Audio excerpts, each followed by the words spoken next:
दोस्तों आज की क्लास में हम लोग देखेंगे primary axillary verb. Axillary verb हमारी तीन प्रकार की होती है, एक प्राइमरी, दूसरी मॉडल और तीसरी मार्जिनल। तो आज हम पहला ले रहे हैं प्राइमरी एक्सिलरी वर्ब। आप प्राइमरी को जानते हैं, प्राइमरी स्कूल्स भी होते हैं, है ना, जिसको हिंदी में बोलते हैं प्राथमिक। क्या बोलते हैं? प्राथमिक।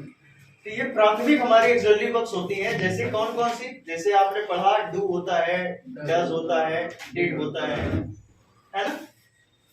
तो कभी भी आपको सेंटेंस में डू, डज, डिड अगर मिल जाता है तो इनके साथ में हम वर्ब की कौन सी फॉर्म लगाते हैं? कौन सी फॉर्म लगाते हैं? बोलना है भाई आप लोगों को, है ना, फर्स्ट फॉर्म। तो बेसिकली कम से कम ये तो पता चले ना कि आपको समझ में आ रहा है।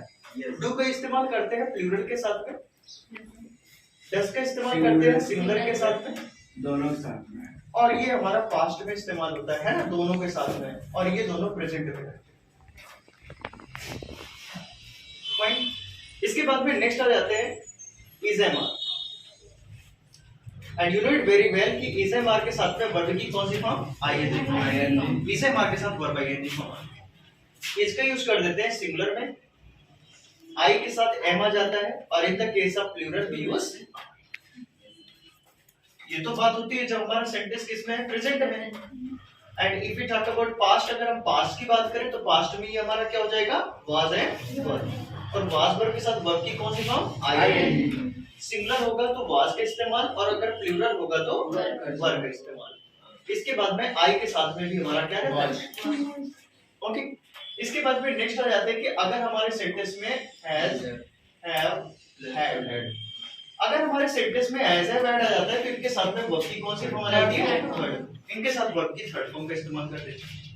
इसके बाद में नेक्स्ट है कि अगर हमारे सेंटेंस की helping verb has been, have been और हमारा हैड बीन, ये मिल जाए, ठीक है। तो इनके साथ में वर्ब की कौन सी form? ING form. Verb ING form आता है, और इनके साथ में you know it very well की टाइम भी दे दिया जाता है, जिसके लिए हम सिंस एंड फॉर का इस्तेमाल करते हैं।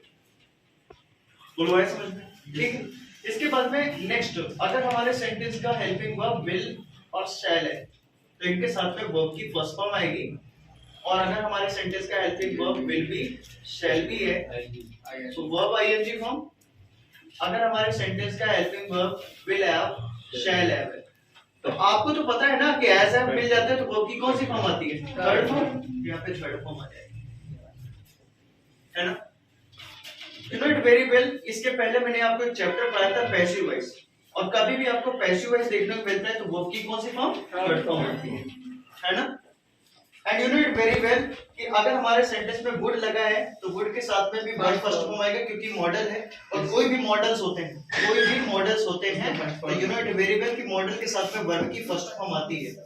लेकिन एक चीज ध्यान रखना, अभी मैंने बताया कि वुड के साथ वर्ब की फर्स्ट फॉर्म आती है, लेकिन अगर हमारा वुड के साथ में हैव आ जाए, अगर वुड के साथ हैव आता है वर्ब की कौन सी फॉर्म आ जाती है? Third form. तो फिर वहां पे वर्ब थर्ड फॉर्म हो जाएगी।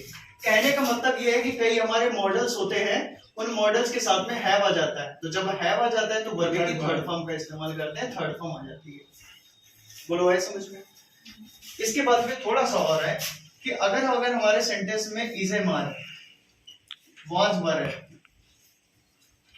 हैज, हैव, हैड है, और इनके बाद में यदि टू आ जाए, क्या आ जाए? टू। तो याद रखना बेटा कि वर्ब की फर्स्ट फॉर्म आएगी, कौन सी फॉर्म? ओके। जैसे I have to do it, मुझे ये करना है, ठीक है, तो वर्ब फर्स्ट फॉर्म का इस्तेमाल। ये हमारा जो पार्ट है, इंटायर पार्ट, ये हमारा जो है प्राइमरी एक्सिलरी वर्ब है।